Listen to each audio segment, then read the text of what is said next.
Hai, Assalamualaikum semua. Sihat? Alhamdulillah. Okey, hari ni saya nak share sikit tentang sebuah negara yang sangat maju. Kalau nak tahu macam mana negara tu boleh jadi maju, jom kita ikuti kisah ni. Kisah ini bermula pada tahun 2045. Negara Nelofa telah lama hidup dalam keadaan aman dan damai. Wah, ayah tengok tu ada kereta terbang. Semua ini terima kasih kepada 5 jutawan yang dermawan yang telah banyak menyumbang kepada negara tersebut. 5 orang jutawan itu hanya mahu dikenali sebagai M, Ali, Umar, Affan dan AB. Perjuangan mereka untuk mencapai satu negara yang aman bukanlah mudah dan banyak dugaan serta cabaran yang perlu mereka hadapi.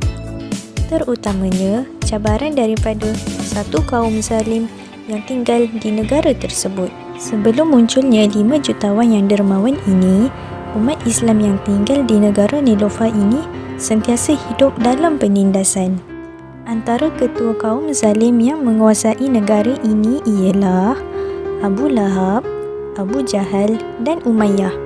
Ironinya, nama mereka sama seperti pemimpin Quraisy semasa zaman Nabi Muhammad SAW 1400 tahun dahulu.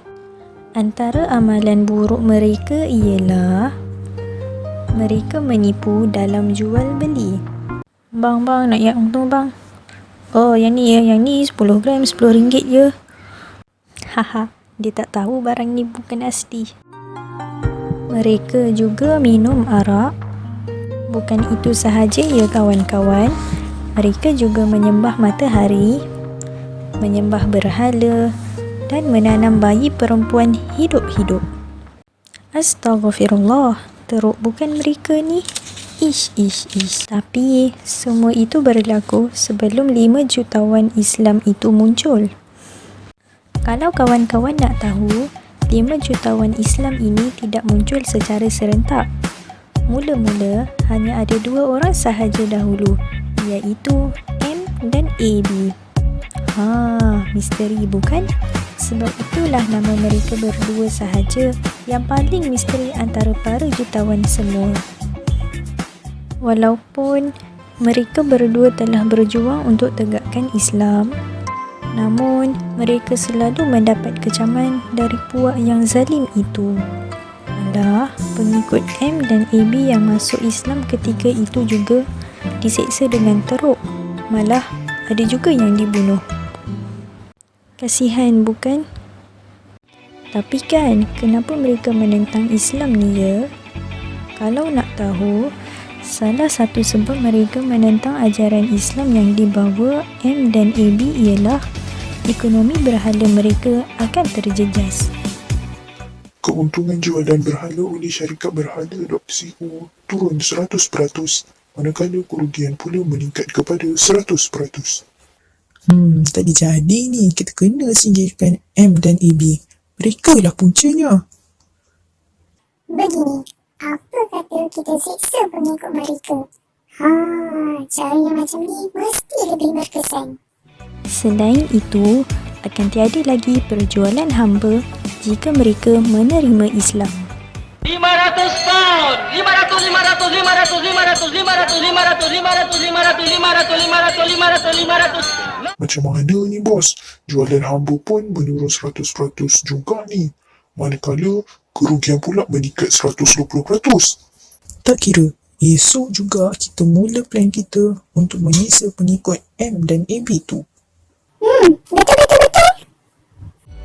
Bukan itu sahaja, ajaran agama Islam yang dibawa oleh M dan AB sangat bertentangan dengan ajaran nenek moyang mereka. Ikut pesan nenek, jangan bergaul dengan mereka. Usaha M dan AB untuk tegakkan Islam di negara itu tidak sia-sia. Makin ramai jutawan Islam mula muncul seperti Umar, Affan dan Ali. Lama-kelamaan, Islam telah menyinari negara Nelofa sehingga kini. Begitulah kisahnya bagaimana negara Neelofa menjadi negara yang aman dan damai. Berkat usaha dan semangat para jutawan Islam, khususnya M dan AB yang tidak pernah putus asa untuk tegakkan Islam. Kesimpulannya, untuk mencapai kemajuan, cara kita berkomunikasi perlulah dengan cara yang baik dan berhikmah. Seperti firman Allah dalam surah An-Nahl ayat 125. Ud'u ila sabili rabbika bil hikmah wal mau'izatil hasanah. Yang bermaksud, serulah ke jalan Tuhanmu wahai Muhammad dengan hikmah kebijaksanaan dan nasihat pengajaran yang baik. Selain itu, untuk mencapai kemajuan, kita perlulah bersatu padu yang merupakan asas kesatuan ummah. Kesatuanlah yang membuatkan hidup penduduk negara Neelofa menjadi lebih aman dan tenteram.